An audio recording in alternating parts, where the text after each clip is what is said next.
Hello and welcome to Rough Cut, y'all. I'm Sky and I run the Video Consortium, which supports and connects the world's nonfiction filmmakers, video journalists, and now local newsrooms. In this episode of Rough Cut, we are hearing from animators and filmmakers Lizzy Hogenson and Zach Dorn about their very unique creative approaches. For Lizzy, it's needle felting and claymation, and for Zach, it's puppets and illustrations. And the episode as a whole is hosted by award-winning filmmaker Sean David Christensen, who also uses animation and miniature sets and other really interesting storytelling techniques in his work. Together, all three of them are talking about animation's really unique role in how it can augment a story's emotional intensity, so to speak. So get ready for that. Before we dive in, though, two housekeeping items. The first is that, as you know, Rough Cut is now community-led. And starting in January, it's going to become even more so. So that will include these intros. I'm going to be taking an even deeper step back so that Rough Cut hosts, and guests can shine to the max. And the second thing is that as this year comes to a close, I also want to let you know that VC is a 501c3 nonprofit, and our work is absolutely and fully made possible by people like you. So in 2024, as we end it, we are raising money specifically for our local hubs and the really essential role that they play in building community and support systems for creative people in dozens of cities around the world. So I am passionately inviting you to please donate to support our local hubs and support True Stories and support the Video Consortium in general. Any amount is very, very meaningful, and we appreciate anything and everything that you can give to make sure that VC continues in a really strong way to continue to support filmmakers and video journalists, and again, newsrooms around the globe. Also, as we end this year, I just want to thank you so much for being part of our journey and being on this journey with us together. VC turns 10 next year, and it's really hard to believe. And we're really grateful for the incredible people who have helped us get to where we are today and where we continue to go.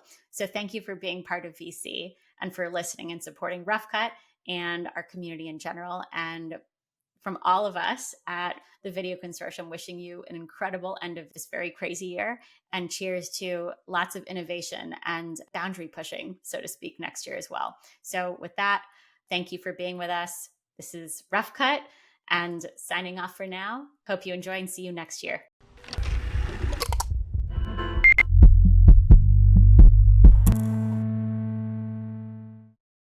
Welcome to Rough Cut. I am your guest host this week, Sean David Christensen, and I have two amazing artists that I am just so fond of their work joining us today. These two artists lovingly and literally handcraft every detail that goes into each facet of their unique animated documentaries. Both of our guests' work blends miniatures with stop motion to create vibrant portraits of American life in all its hardship and fragile beauty. Zach Dorn is a filmmaker, animator, and performing artist who utilizes stop motion, puppetry, and hand-drawn animation to express the interiority of their memories, regrets, and fixations. His hybrid genre work reconstructs nonfiction landscapes that blur the line between fiction and fantasy. His most recent film, Charlotte, was a Vimeo staff pick premiere and screened at the Toronto International Film Festival, Slamdance, and Aspen Shorts, among others. He is currently working on a new film, Long Live Livia, and currently teaches as an assistant professor at Seoul Institute of the Arts in South Korea, where he joins us now. Hello, Zach. Hello. It's such a pleasure to have you. Thank you so much. And joining in conversation alongside Zach Dorn, Lizzy Hogenson is a filmmaker and animator who, in her words from her website, quote, escaped the mean streets of Wall Street to make puppets. While pursuing a master's degree in cinema and media studies at USC, she learned stop motion, later crafting films exploring women's issues, health, and family relations.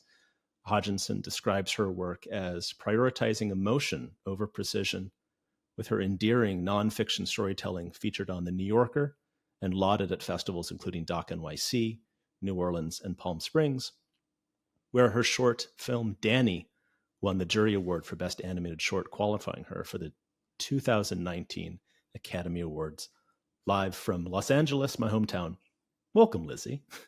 Hey, thanks for having me.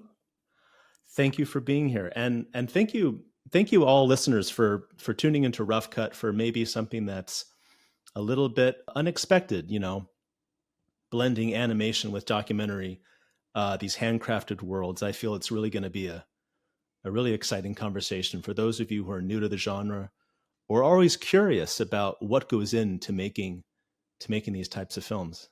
I guess something that I'm intrigued by with the two of you is you inhabit your worlds that you create in nonfiction. I mean, quite literally. Zach, you in shows of the past, you have popped up from the middle of your set, quite literally, surrounded by a train set and this like fabricated world. Lizzy, you leave your stop motion sets constructed overnight, just hanging out in your living room or your bedroom for months, sometimes years, just like, and I guess the question is, knowing that this is such an involved process, painstakingly crafting every edge, how do you build these worlds and characters in tandem with the stories you're developing from either your own perspective or your interview participants? And we'll start with Zach.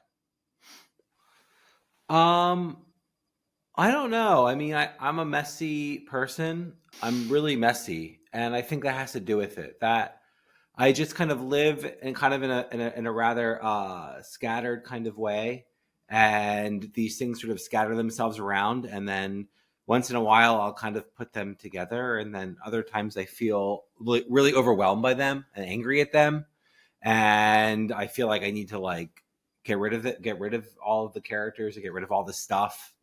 And then other times I just have to kind of live with it. And so I don't know. I just kind of live with these things, and I'm not sure. Well, I mean, you can't help it, right? I mean, as a filmmaker, you're carrying this film that's a long gestating kind of process. It takes years, Yeah. Yeah. So, but I think what's interesting about your work and Lizzy is like, not every filmmaker has to build the living room they're talking about or recreate a home movie that you're using as like source footage. And so this idea of like inhabiting that, the materiality of both the story you're making and also just like the materials you're making, like the clay, the cardboard, the paper. How do you create those worlds while you're also building the story along with it, knowing that everything has to come from your hands, quite literally, Oh yeah. I think that for me they're two separate things. And so I usually start with the story, and the story sort of incubates, and I spend a lot of my time within that story, and I'm not building anything. And then I think about the characters a lot, and I write as them, or write journal entries as them, or I create like a radio. I use like a lot of sound, or I'll do like a radio version, or I'll do a performance version, or I'll do a version that is no material. It's just speaking, and then at some point I'll move into like a material realm, and then I kind of like leave the story out of it, which I don't like that process. I wish there was a way. Sometimes they'll converge, and I'll be building something and the story will change, but not as much as I want. And, I wish that those things were more sort of feeding each other. But right now I haven't figured that out. Right now I feel that I compartmentalize them a lot. And I make at some point I make a decision. Okay, now it's time to leave the story over here, and then I go work on the materials for 2 years, and then I'll revisit the story, but not in that space of like the building. They're very separate. Yeah, great, Lizzy. Yeah, I just earlier part, I'm also a messy person. I don't think you can do this kind of work without being sort of messy at your core. There's just something that lends miniatures and working with materials to being a complete mess of a person inside and out. But I also kind of agree that there's sort of like a two parts to this. There's a sort of literal like building and like, being part of the materials. And then there's this sort of story sort of part.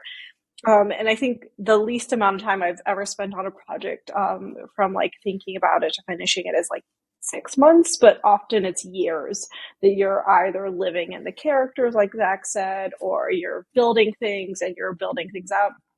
So that's something that really goes into like the process of picking projects or deciding what to do. Is like, this has to be something you want to be part of and thinking about for years often. And in terms of the building part and like the materially like inhabiting the part, I'm working on a set right now for a project. And just last night, I've been like chopping pieces, like going back and forth to my garage to like chop up pieces with my power tools and coming back to my sunroom where I'm building. And it's like, you're working for like 6 hours and you feel like you haven't accomplished anything because all you've done is just like stuck these pieces of wood together and chopped them up and like put primer on it and like filled it in with spackle. And it's the kind of thing that to like someone else look like you did nothing all day, but you worked all day. And it just kind of you can kind of be frustrated where it's like, I'm working so hard and I feel like I'm not getting anything done. But you know that there's often this sort of process of just like doing a lot of things that don't look like anything. And you have to sort of believe enough in what you're doing to care to do that. But also sort of be able to become obsessed with these sort of kind of gross and unpleasant parts of like, like the really noisy like whirl of a chop saw, or like how terrible automotive primer smells. It becomes part of like that end product of whatever you see. No, I mean it's so true. I mean, I think back to, I like what you said about like, is this almost like, is this worth enough to carry this, for years, Yeah. and that weight of responsibility, I feel rests on your shoulders in equal measure. I mean, like Lizzy, this is a film that we can talk about later, but Danny, I feel, was a real, I felt like you were really carrying that, testament that Danny was living her life through. I mean, as chronicling, chronicling what she was going through with her mother. And Zach, with your latest film, Long Live Livia, I mean, I feel like you too are carrying this, I don't want to say burden, but sometimes family is a burden. It's like it's this weight that you're born with. And I feel that both of you use the arduous process of molding and crafting these things together as the necessary ardor to process emotions.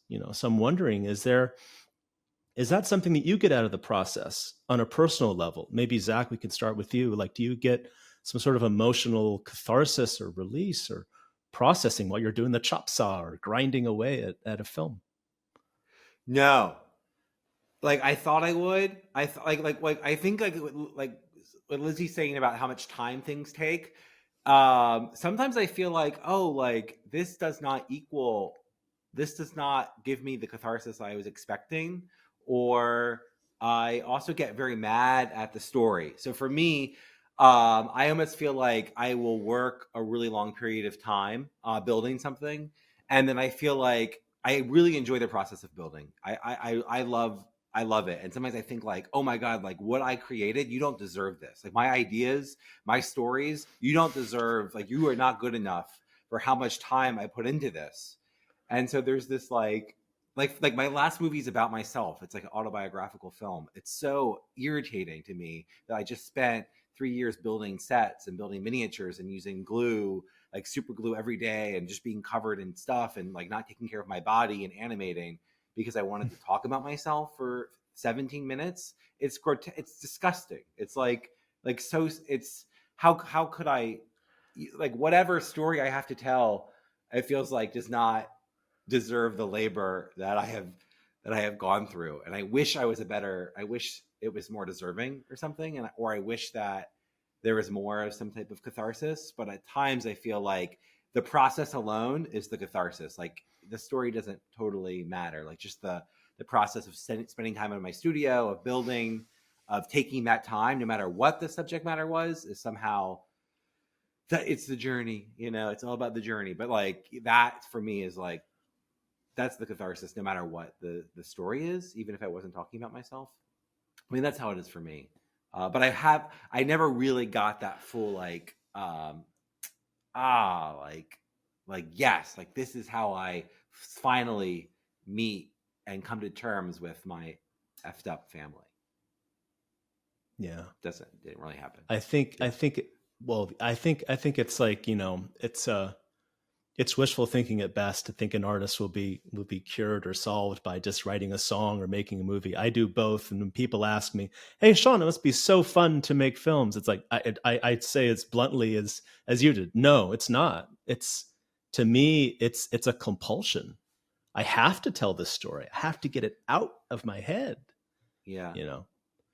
Lizzy, I guess to sort of like paint the picture of this, you did a film several years ago where it was a stop motion recreation of a real conversation recorded between a daughter and a mother. Could you tell us about what the conversation was? And Sure. So Danny, at the time, my roommate was diagnosed with stage 4 cancer at the age of 30. And she recorded a phone call to her mom talking about how the chemo wasn't going well. And I found it really moving. And so I asked her if she would mind if I took the call, kind of edited it a little differently and made a stop motion with it. And she said, yeah, that was fine. Just, make sure everyone who was involved was credited. So I did that. And so, yeah, so when you talk about embodiment with something like that and like the physical process, for me, this kind of the embodiment happens the most with the animating process. And I especially remember like there's certain sequences with like Danny, because they're crying and it's very emotional, where you kind of have to kind of like channel in your body that to like moving the puppets. And I think that this is something that's different than from stop motion than like other types of animation. Is it like you're physically like creating this performance and you're moving and you're channeling your body and you're often standing there and like acting out the scenes to like figure out what it should look like. And so you really do start to kind of feel this connection with the puppets and the performance and the material. And this, for me, it happens in that animation stage, less so than in the fabrication stage. And we talked about the fabrication stages, mostly this sort of thing of like, you feel like it'll never end and you're not getting anywhere. One of the curses of Danny is I use needle felt puppets for that. And now every job I've gotten since then from that, everyone wants needle felt puppets. And I hate needle felting. It's actually like like it takes so long and it's physically painful because you're using this like really like sharp barbed needle. You're just like poking again and again. And then every once in a while you poke yourself and you're screaming and bleeding. So that's, I guess, another part of the unintentional embodiment of the material, is that you're just physically in pain making the puppets. But yeah, so yeah, for me it's the animating process where I really feel like emotionally I'm kind of like getting into the space of where I'm going to be and what I'm doing. And that kind of goes back to our earlier conversation about when you choose material and you choose what you're doing, you're like, this has to be something I feel warrants spending that 2 or 3 years on. Unlike Zach, I very much make a point of trying not to do things about myself. So I kind of commend you, Zach, for having that strength I don't have. I watched Moomin earlier and I loved it. I love the rawness of it. Just watching it and be like, wow, this is so embarrassing, but also so relatable. I love it. Thank you. Thank you. Thanks. Yeah. I really love you talking about this process of animation. It's really like, it's quite, I found that to be quite true. I've never articulated that, but I do agree strongly that it's through that stop motion process of animating that something more like alchemical happens, or like you begin to really relate deeply to the material. But it does happen in that process of animating. I found that as well. Quite true. Zach, there's this wonderful detail in your latest film where talk about actually puppeteering, like moving these corporeal forms of your nonfiction, participants, whether they're archival or through audio. But Zach, there's this like, it's such a subtle thing, but it's the way that your grandmother was slightly hunched over playing the NES, and it's shot from behind her back. And I can't tell you, I don't know, it just awoken something within me. Like I didn't grow up in your household, right? I have never met you until now, but seeing that, the posture of that puppet, and then the story that comes after that, and just feeling that subtle humanity of just the way that she was just hunched over, looking at the television screen, it just spoke to me. So I'm wondering, you know, how you're able to like access that as a puppeteer, where you are not only physically expressing this memory of a person, but you're somehow channeling into an emotion, or it's really extraordinary. Maybe you can just talk about what it was like puppeteering literally members of your own family in this film. Yeah, so the film is, I take home video from my family, and then I'm recreating it with stop motion puppets. And then I talk about some references to TV shows, and then the characters from those TV shows begin to blend with the family footage that I'm animating. And so animating my family, yes, I'm looking at the home video, but then there's also a type of like my own like source memory as I'm manipulating the puppets and how I'm posing them. I'm often also kind of using my own memory, and it's not really a true memory, but my own feelings and how time has passed about each family member as I sort of choose their posture. So, choosing that posture is both how I remember them standing, but also informed by how I feel about them, and maybe what history has changed about them in terms of my memory and my kind of like storytelling mechanisms. So yeah, I think it's this combination, when I'm animating, between like, yeah, how I remember them, but also my feelings about them, and also about the storytelling, and the story of them, which is very different than my memory at times. And in some way, I feel like I'm communing with them, like, especially like, I know Lizzy was talking about this process of animation, and how she really finds that process to be where she finds the most embodiment between the material. And in this case, I felt like, through this process of animation, I was and somehow communicating with my family, and like having a conversation with them again, because I was interacting with these details I kind of forgot.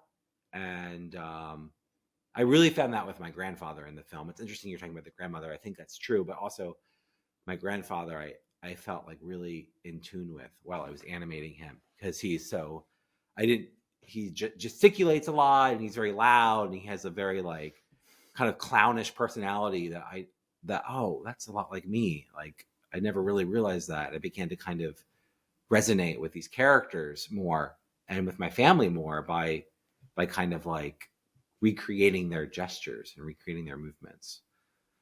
I'm glad you enjoyed that. The grandmother hunched over the NES. I also like that image a lot. It was, no, I mean, really, it was just, I don't know, it was a remarkable moment. I mean, I thought about people that I knew, like living rooms that I went to. Again, this sort of like alchemy of kind of creating these childhood memories, and like making them into shapes that are now, oh wow, I didn't know that was inside my head. But I don't know. You talked about like I'm all covered in glue and sawdust, and I'm making a film about my life. And I was searching for the thread in there of like, is this worth it? Will anybody get anything out of this except for me? And I'm telling you, as a complete stranger, I got rivers of emotion from your film. Oh, that's good. That's really good. Yeah. I'm glad to hear that. Yeah. Yeah, Lizzy, I was just watching Lizzy's film yesterday for the first time. I haven't seen it before, and I found it really quite emotional. And part of the emotion, I just wanted to say really quick, I think there's something about, especially with Danny, like there's something about the do-it-yourself, or like the craftiness that serves this type of emotion, like this idea of memory, this idea of storytelling, this idea of like a human aspect and element that really goes into, I think, these styles that are a little bit more crafty, these stop motion styles in which you can really see the seams, you can see the sort of labor, you can see the mistakes and the imperfections. This is like so quintessential to me, between resonating with the material, that there's this connection between these two things of like imperfection and resonating. And I don't know. I think that's also at play here. Like, yes, like there's the posture and there's these things, but there's also something off about it in my work. Like it's not, it's like really imperfect. And I know in Danny, there's such a great sense of like the craft that you put into it, Lizzy, that there's somehow this like connection between, craftiness, imperfection, and then like a viewer like really suddenly feeling it and it feeling more sincere or something. Yeah, thank you. This is sort of like third hand thing. Someone was mentioning the other day that like they had heard like on a podcast or an interview, some director or creator talking about how like your mistakes or like what you don't do well is as much part of your style as what you do well. And without even having heard that before, I think that's something I just sort of decided to embrace with my particular style or approach, that I think people can get really caught up on wanting to emulate a particular style or to look a certain way, and just sort of accepting like the things that like I don't do well is part of like what I do. And I think that there's like an emotion to it. There's something that like when you're trying to like break down sort of like barriers as well to kind of talk about difficult topics, that I think is very effective. And having these sort of like imperfections there, and like this feeling like you can like touch what you're looking at, that like that also has like kind of a grounding effect. So kind of making a decision that like that was sort of part of the style that I wanted to bring to any story or anything that I do, is this feeling that like you could reach out and you can touch it, you can kind of see sometimes maybe like things aren't quite right, and not worrying about trying to like get that perfect. Because I also think that like sort of saying that like, you know, perfection is, you know, the enemy of like finishing. I'm butchering and the spirit of the saying, I am butchering it, but the idea that, you know, this emphasis on perfection is also the enemy of just completing anything. That, you know, Sean, you talked about at the beginning, that sort of just impulse and drive to make something, that if you're just too worried about it being perfect all the time, you're never going to finish anything. You're never going to do anything. So I think that's also really important. Oh, absolutely. I mean, to me, that's where you feel the soul of the creator in the story, is where you can almost imagine their thumbprint is still somewhere on the back of that clay head, or somewhere there's like their eyelash is underneath like the set or something. You know, to that point about details. One thing I'm struck by both of your filmmaking style working within nonfiction is your ability to find the most fragile human details, and you mine it, and then you weave it into this tapestry that just grows and grows from this single detail. With that, also the responsibility of knowing like, oh, now I have to make that real. Now I have to like design and fabricate that. What is it about a story that that basically clears that hurdle of like, okay, I enjoy the story, but I like it so much that now I'm going to commit all this energy and years of production to? Like, what is it about that detail that you find, that childhood memory that you remember, that makes it worthy of like of animating it? Zach, a question for you. I really like contradictions and like things that are. I really love a contradiction. And I love feeling like, why do I feel this way? What? Like, that's my favorite. Like when I get a feeling and I don't know why I feel this way, and there's like a type of like, I shouldn't feel this way. That sounds bad. Like, for example, when I worked on this film, Charlotte, when I started Charlotte, the reason why I started it was because I was in a Michael's like craft store, and on the speaker, I heard Carly Rae Jepsen's version of the Joni Mitchell song, Both Sides Now.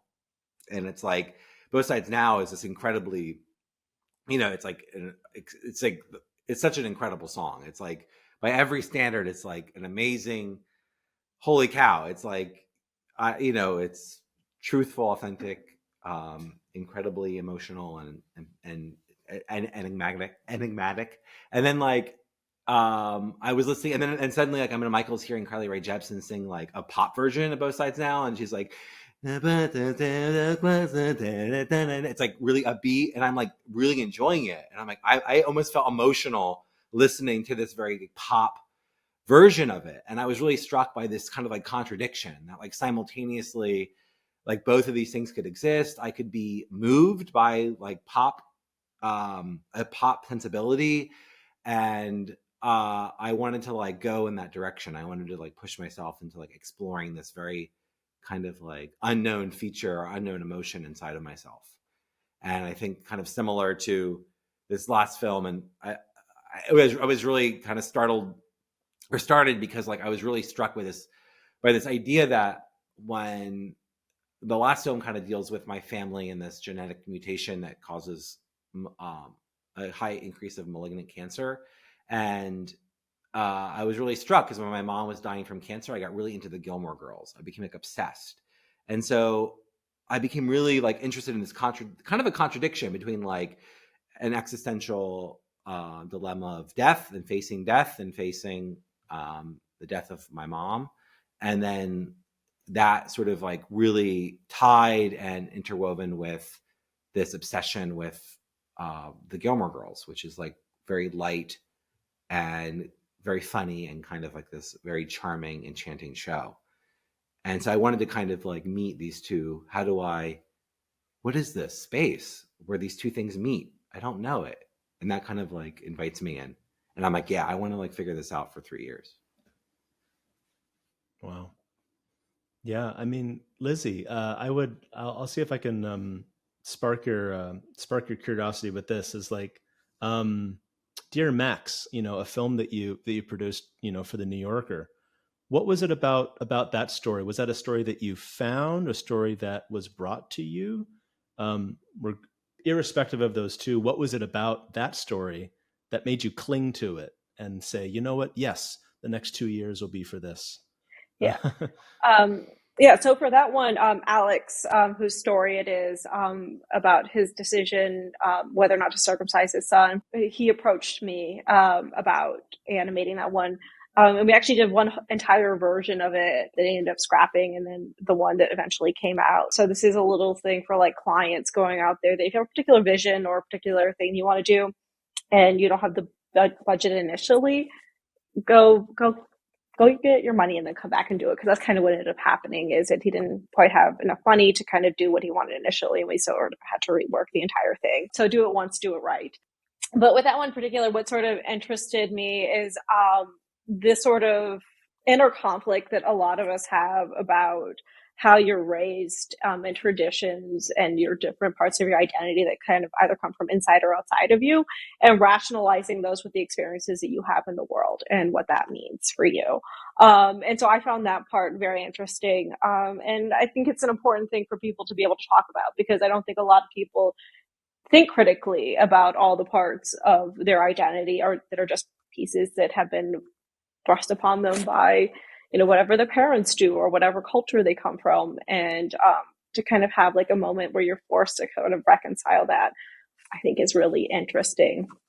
But it also kind of like building off of what Zach talked about earlier, of like what sparks interest for things is, talking about these sort of like contradictions. I think also for me, there's sort of a mundane, that just sort of mundane elements of living that sometimes, when you talked about like your experience with like your mother cancer, and dying of cancer, like thinking about how these sort of things are just part of our life, and then how do we deal with them when they come up, and like how do we build like a better society to like be able to give people the space to think about these sort of things is also important.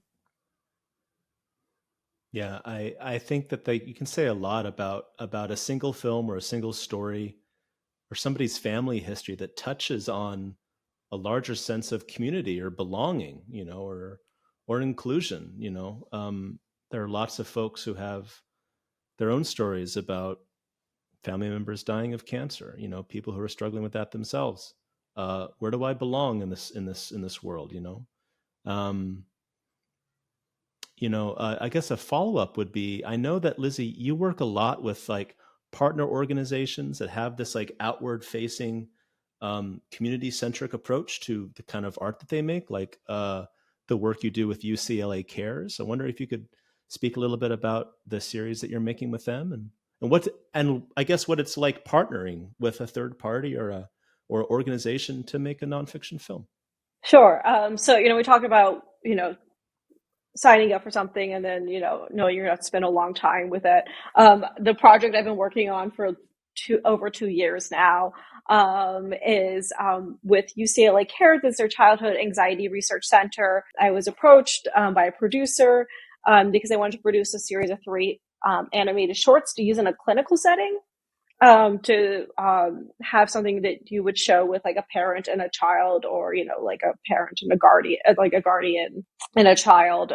So they call it like co-viewing, to talk about anxiety with children, and like the shorts have sort of ways for like how parents should properly intervene in a situation versus like incorrectly. And anxiety is personified as a monster in each of them. Parts of this story that you need to tell, and how do you translate that into an animated part. So we've all dealt with I feel like twice now I brought up like the budget. The budget is not what we have imagined.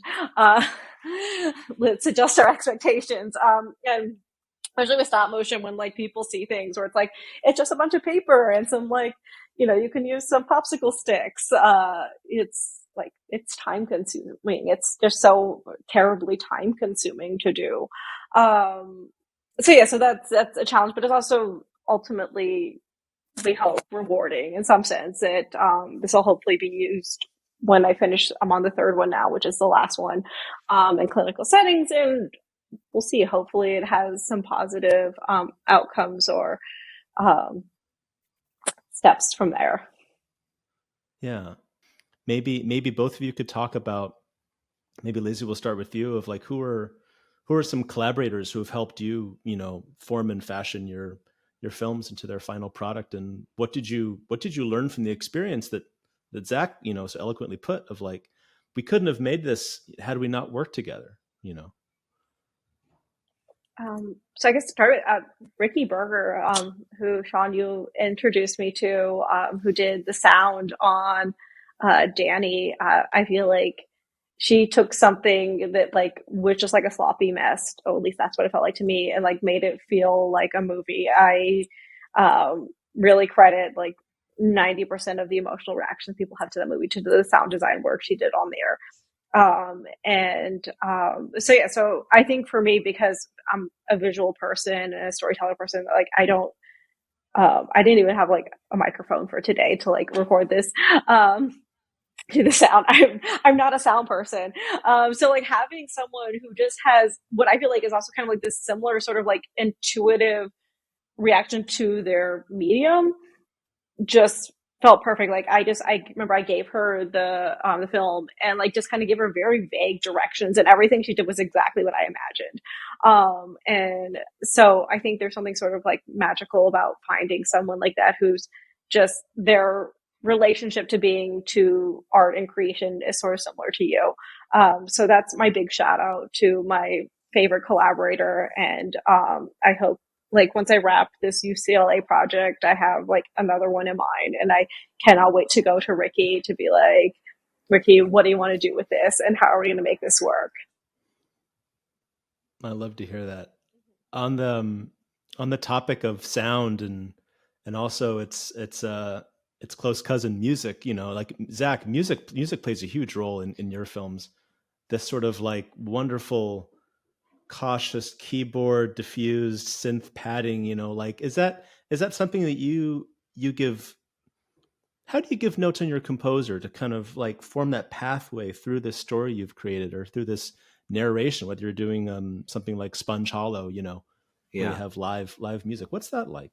Oh yeah, I had live live music. I think it's like, I don't know. I think it's a little bit hard to give notes to a musician, a composer. I don't play music. I grew up in a music household, but I have no language for it. So usually I work with composers whose work I already admire, and often I work. I think in the last films I made, the 2 composers that I worked with, I was listening to their music while I was writing the films, and then I contacted them and I said, "Hey, I made this while I wrote this while I was listening to your music. Would you like to work together?" And so I was lucky enough that they said yes. So usually I kind of start with music quite frequently. and I've been lucky enough that the music I have started with often becomes the music that I use in the film, and of course it changes shape, and they begin to change things according to the voiceover, and it's often kind of like they'll kind of like actually minimize, or they'll like take away pieces of their music. They kind of like offer more like demo versions, so it sort of doesn't it feels more complimentary to like me speaking all the time, or the voiceover actors. But yeah, I think that's a big part of it. Is I've been kind of lucky with music in that way. Like I think it would be really hard to make something and then have a composer come in afterwards.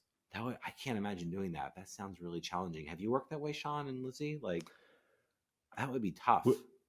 Where you like lock picture and then you lay music on top of it? My last film, I did exactly that. Yeah. Yeah, I'm a lock picture sound after. Yeah. Mm-hmm. The weird thing about me is like I also come from a music background like you, Zach, but like it's weird. Like in my mind, I was like almost counting the tempo of the imagined music behind my voiceover narration. Yeah. So in my last film, what I did, it was kind of like a memory piece about moving out of my apartment. It was all shot with miniatures, and I basically wanted to make sure that the narration that was guiding the listener through the story was immaculate without sound design or music. Not immaculate and like it was like holier than thou or perfect, but like it was a complete experience. Someone could listen to the sound of my voice and the way that I controlled the tempo, just like as I was in an empty room or something, and it would work. Even if it wasn't a film, just my voice would work. And so once I locked the timing of that, I said, well, that's my sandbox. And then on the topic of collaborators, I invited my dear friend, longtime collaborator, animator Cassie Shao, who did hand-painted cell animation according to like the time code markers and indicators. And I gave my composer, Brandon Brown, just like tones and feelings to compose around, rather than like a reference song, or like, hey, I love this cue by this person, or I love this soundtrack by this person. So what I love about your work is what I also try to remind myself of the work that I make is like, there's so much rich possibility when you're making an animated documentary, because it's the paint box is just so much larger, and I feel you can access these interpretive emotions and hidden subtle reactions to things, because you're not tied down to like a camera or something in the real world, quote unquote real world, and your collaborators, whether it's music or sound design, they can find those textures, like Lizzy, you said like 90% of the film is in gratitude to Ricky's work, and Zach, you're saying that the music just naturally finds you as you're like writing the piece, so it's like this natural convergence of all these artistries that you appreciate, make something. Yeah. Here's a question, Zach. You talked about like just the joy of knowing, or no, it was Lizzy, pardon me, is like your imperfections are just as important as what you do well. I guess on a personal note, what are some imperfections that you can see in your work that other people can't, but there's a story behind it and it's somehow endearing to you in some way, and how that speaks to the process of how you made that film? I mean, I'm sure that the imperfections are as clear as day to everyone else. I think one of them is I don't really have any formal art training, and the animation classes I took, I was doing like a master's in sort of like more the study of film, and I used my electives to take some stop motion classes. So I don't have the same sort of like years of like great training that like a lot of animators have, or even just like sculptors have. So most of the stuff I do, I've definitely had some great mentors and had the opportunity to work with some great people, but it's been a lot of trial and error and just figuring things out. And, sometimes I'll look at things done by people who went to the great animation schools or the great art schools and just wish that I had that same like level of like depth of like skill. But know that I don't. And so I have to kind of like know where my strengths are, to make up for that. And it's, I think, one is having good taste with like picking stories and picking projects and those sort of things. I think that's something that's really important, and is something that like as you get older, you kind of appreciate more and more about art and like film and like creating things. It's just like trusting your instinct and like knowing what's good. And just like sort of a sense of timing and a sense of like just what visuals go with a story, and kind of leaning into those versus like having like technical acumen or technical skills that other people might have. Or in your words, emotion over precision. Yes, exactly. Yeah. That's what I'm just like, what is it that I'm trying to say or convey with this, versus worrying about, is this Disney quality animation, which it'll never be, but knowing that the story has some strength and weight to it. It's hard to say, it's hard to stay true to what you really believe and like. And when I really dive into it, I'd be interested to hear Lizzy's thoughts on this, but I know that when I really dive into it, I really don't like professional animation. I have no interest in it. I don't really like professional music. Like, I've always loved the amateur, and I love the amateur. I love amateurs in music. I love it. I think amateurs are sort of divine. There's a magic, and I have to remind myself of this because it's what I truly love. And I don't. How do I hang on to that? How do we like hang on to this sense of playfulness and sense of like of being an amateur? I think it's like something I'm always trying to strive for. I really see it in Lizzy's work. I try to like stay there. I don't want to get, I'm scared of getting, I really get kind of, as the kids say, the ick from stuff that's like really professional looking. Yeah, I'm really upset. There's this band, there's this Japanese musician, and his name is Mahershala Habaz, but he's a Japanese musician, but it's like not a Japanese name. But his his Japanese name is Tori Kudo, and his kind of process is that he writes music, and he works with amateur musicians who actually don't play their instrument, who never play these instruments, and then they play the instrument, they learn the song, and then he'll tour with them. But once they get really good at the song, he fires them. And I really love this kind of concept that what you're hearing isn't perfection. Like Lizzy, you saying this idea that the imperfection becomes kind of like your tool.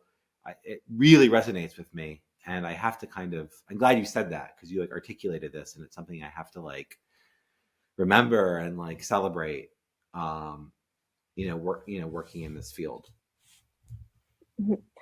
Yeah, no, that was great. I think, again, just sort of emphasizing again, I think I like things that are slightly off or slightly wrong. I think that's why, Zach, earlier we were talking about that sort of like uncomfortable feeling that you were having, and you were talking about hearing the song, like all that really resonated with me. I have 3 rescue dogs that none of them look right. Yeah. None of them look like they were assembled correctly in the dog factory. So I think I'm just sort of attracted to things that are slightly off. I think most of probably my favorite movies are, a lot of ones that are not generally beloved, but I find something sort of interesting in them. Yeah. And then I think this is, again, also like finding inspiration or remembering who you are in these sort of unexpected places, like standing in the middle of a craft store and hearing a song, and then like having emotions set up again. I recently had like a similar experience. It was like a good, like massive resetting of like what I wanted for my career when I was doing, watching all of the Saw films. There